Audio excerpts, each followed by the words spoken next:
Hi, welcome back to the channel.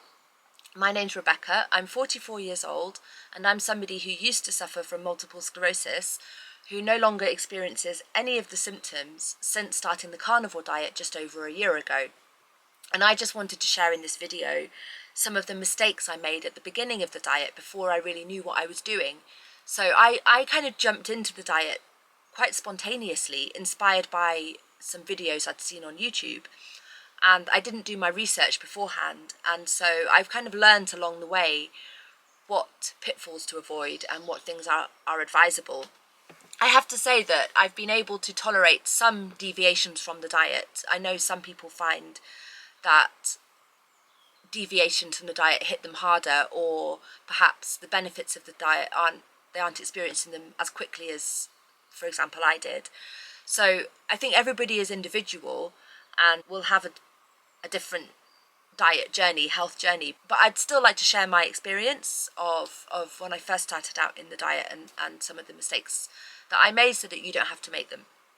So, well, the first mistake I made was the first day I decided I was going to become carnivore. I went to the supermarket, bought a load of meat, and I also bought a load of fruit juices. It didn't twig for some reason that I wasn't just buying meat, I was eliminating sugar. I'm sure you guys wouldn't make that mistake. This is for complete beginners, this video. So I was such a beginner that I didn't even realise that fruit juice is not part of the carnivore diet. Like I said, I don't think most people would make that error. I was just having a brain fart. But a mistake which I think is more common is to not pay attention to electrolytes. So it took me a couple of weeks for this to twig. I started to get leg cramps, quite severe leg cramps, and they were starting to come every single day and lasting for longer and being more and more painful. And at some point I thought, maybe this is to do with the diet. And indeed, of course, you need to pay attention to your electrolytes, especially when you first start, because your body will eliminate your electrolytes and you need them. So it's potassium, magnesium and sodium. As a carnivore, you want to be liberally using salt and you want to maybe be supplementing with electrolytes. I believe if you eat organ meat, you will have everything you need and you wouldn't need to supplement. Personally, I haven't moved into the world of organ meat yet, so I have been supplementing. But actually what I found recently is that just drinking carbonated water, where they add minerals to, just that's been enough to stop the leg cramps if they come back. So I'm very careful to make sure my electrolytes are topped up. And actually I connect that with staying hydrated. Don't let yourself become dehydrated. They're the same thing really. To me they're the same thing. So electrolytes and staying hydrated. And then I suppose in my mind this is also connected, making sure you get your vitamin D. So get your sunlight as much as possible, and in the winter maybe supplement with vitamin D. So to me these things are all part of the same category, the hydrated, electrolytes and vitamin D. So these are things you want to make sure your body is still getting enough of while you're on the diet. I think you'll find that you'll have better results if you are mindful of those things.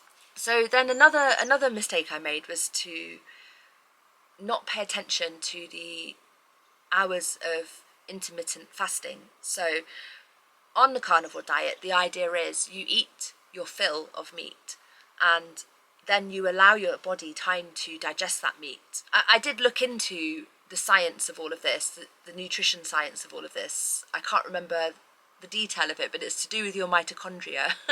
Your mitochondria are the powerhouse of the body, and in order for your mitochondria to work, a fasting period has to happen. So yeah, you look into the science of that. I don't know what the science of that is. I just know that it's true. I just know that when you do the fasting hours, you feel fantastic.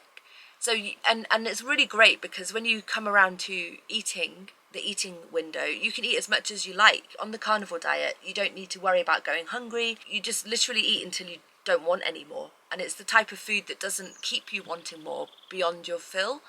You just get tired of it. You get tired of the meat. You just feel full. You just don't want any more.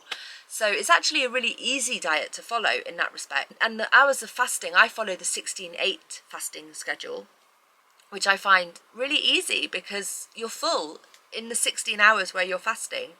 Half of that you're asleep, and the other half, well, you're not hungry. You start really you don't even need to stick to the hours. You just, you know, you wait until you're hungry again, until you're truly feeling hunger in your stomach, not just in your head. You're not hungry for snacks, you're hungry in your stomach when you're on the diet, because sugar's not part of the equation. Your body kind of resets itself, and you have a different relationship with food. Food becomes fuel, and food becomes something that you only want when you're actually hungry, and then you eat until you're full, and then you have enough sustenance to keep you going while you're digesting that food and getting the most out of that food. So that's what the fasting gives you. It puts your body into that routine. As a machine, it just works more efficiently. I realised that the diet had kind of plateaued in terms of its effects, and when I re-implemented the fasting hours, I immediately started to improve again. So I highly recommend the fasting hours. Okay, so another thing, this is a mistake that I've made for a long time, and it took me a long time to realise that I was making this mistake, is that I was actually not eating enough fat. You've got to eat fat on the carnivore diet, because that is your energy supply. And it's so interesting, because I found when I first started the diet, and I've observed this in many others who are not on the diet, is it's this fat fear of fat. Like, you get a nice cut of meat on your plate, and like people cut off the fat, put it to one side. Now that seems crazy to me. That's like a sin. Like, don't do that. Eat that. Like, that's literally the best stuff on the plate. It's delicious, and that's what's going to keep you full. That's where your sense of being satiated is going to come from, and your energy is going to come from. Fat is good for us. Don't believe anything you hear about fat being bad. Fat is not bad for us. We need it. Our brains need it. Our bodies need it. It's delicious for a reason. Because you cut out carbohydrates and sugar, you're not going to get fat if you eat fat. In fact, you're going to lose weight. Everybody loses weight on the carnivore diet. So whether or not your health conditions will be cured, you'll definitely lose weight. So there's just no need to be frightened of fat. In fact, you want to embrace it and make sure that you eat high fat meat. And then I guess just as a final mistake, it's the times when I've given into temptation and I haven't really benefited from that at all. I personally think that a cheat day every now and again is not such a big deal if your body can tolerate it. That's a very individual thing. I think that it gives life a little bit more spice and enjoyment to have a cheat day once in a while on a special occasion. But it's a mistake to allow that to happen too frequently, because old habits will just creep in. So I'm not here to police your diet, you know, everybody does their own thing. But I've just found that certain situations will lead me into temptation. If I were to consume Mary Jane, yeah, I would get the munchies, and then I would be far more tempted. I have no snacking food in my house.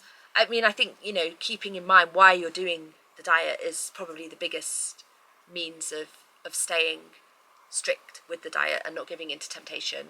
But it's not putting yourself in situations where you're going to be more likely to give in to temptation, and bearing in mind why you're doing it and finding other things to distract yourself with. So electrolytes, fasting, staying hydrated, vitamin D, and just making sure that you are disciplined and staying focused. And I think that if you just stick to those things, then hopefully you'll have a really great experience on the carnivore diet, and you'll be a step closer to optimal health. Okay, see you in the next video. Bye.